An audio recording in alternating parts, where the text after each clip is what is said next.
काजू किशमिश बादाम मिला के गरम दूध ले आवा।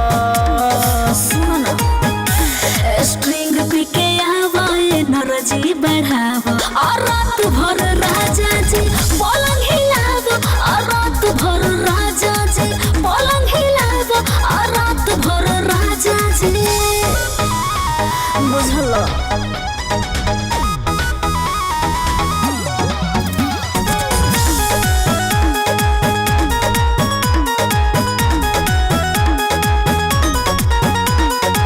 चौबीस घंटा ये धनिया ओही के फेरा में रहेलू।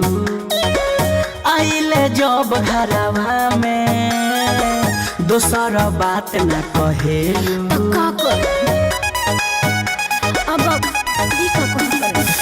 जबले जवानी बतबले कोला इंटरटेन हो फैमिली बढ़ जाई बाद में मिल न पाई चैन हो। देह से देह सटा के हमार मूड जन गड़बड़ावा। सुना स्ट्रिंग पी के आवा एनर्जी बढ़ावा और रात भर राजा जी पलंग हिलावा और रात भर राजा जी पलंग हिलावा और रात भर राजा जी।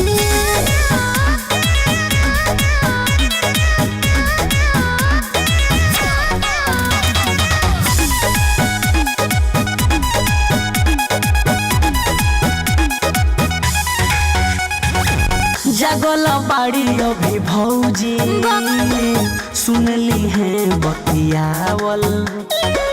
कर बर्दाश्त तनी औरी मन हमार समझावल।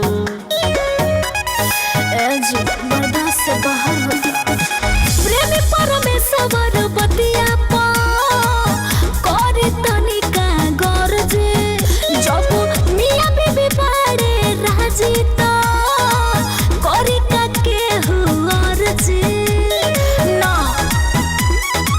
चंदन चंचल देवरा के संगे जाके समय बितावा।